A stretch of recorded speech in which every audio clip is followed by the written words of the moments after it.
Patrick Roger. Et Nicolas Caro nous a rejoint pour disséquer un grand classique de la littérature. Bonjour Nicolas. Bonjour, bonjour. Ce matin, un roman de George Orwell. On pourrait parler de 1984, mais ce n'est pas votre choix. Et non, j'ai choisi La ferme des animaux. L'histoire se passe en Angleterre, dans la ferme de Mr. Jones, le propriétaire. C'est un homme très désagréable, sans beaucoup de respect pour ses bêtes, si bien qu'un jour, un des cochons de la ferme, Sage l'Ancien, convoque les animaux et leur explique sa façon de penser. L'homme, dit-il, est la seule créature qui consomme sans produire. Il ne donne pas de lait, il ne pond pas d'œufs. Pourtant, le voici suzerain de tous les animaux. Il distribue les tâches entre eux, mais ne leur donne en retour que la maigre pitance qui les maintient en vie. Ouh, ça sent la révolte, ça. Et effectivement, ce sera bientôt le cas. Les animaux, cochons, chevaux, moutons, etc., vont se liguer contre Mr. Jones et le chasser de la ferme au cri de 4 pattes. Oui, 2 pattes, non.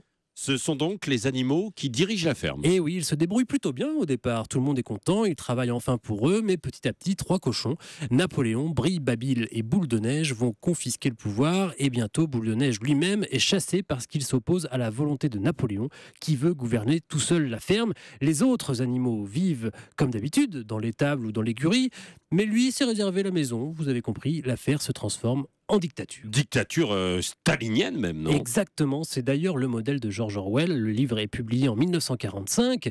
L'Union soviétique est dirigée par Staline, représenté ici sous les traits du cochon en chef. Ça a d'ailleurs posé quelques problèmes à George Orwell, comme nous le raconte Stéphane Malter, auteur d'une très belle biographie d'Orwell chez Folio Gallimard. George Orwell a peiné à trouver un éditeur à ce moment-là. Il a mis près d'1 an et 4 mois pour publier Ferme des animaux. Et le choix des cochons était mal vu. On estimait que c'était une insulte à Staline, une insulte aux communistes.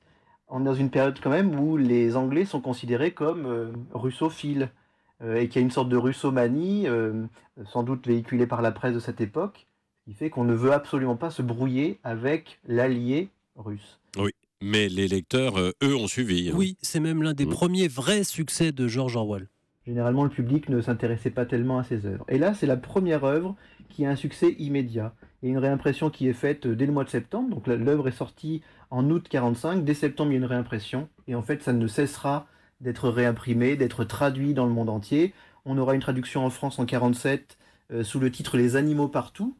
C'est un succès planétaire. Le premier qui va lui permettre en fait de vivre enfin de son art et de son œuvre. Oui, et c'était avant donc son autre grand livre, Nicolas, 1984. Oui, il écrira 1984, 3 ans plus tard, en 1948. C'est une nouvelle critique du totalitarisme, mais sous une autre forme. Un livre important donc aujourd'hui, La ferme des animaux. Merci Nicolas. On vous retrouve demain ? Oui, pour le festival interceltique de Lorient.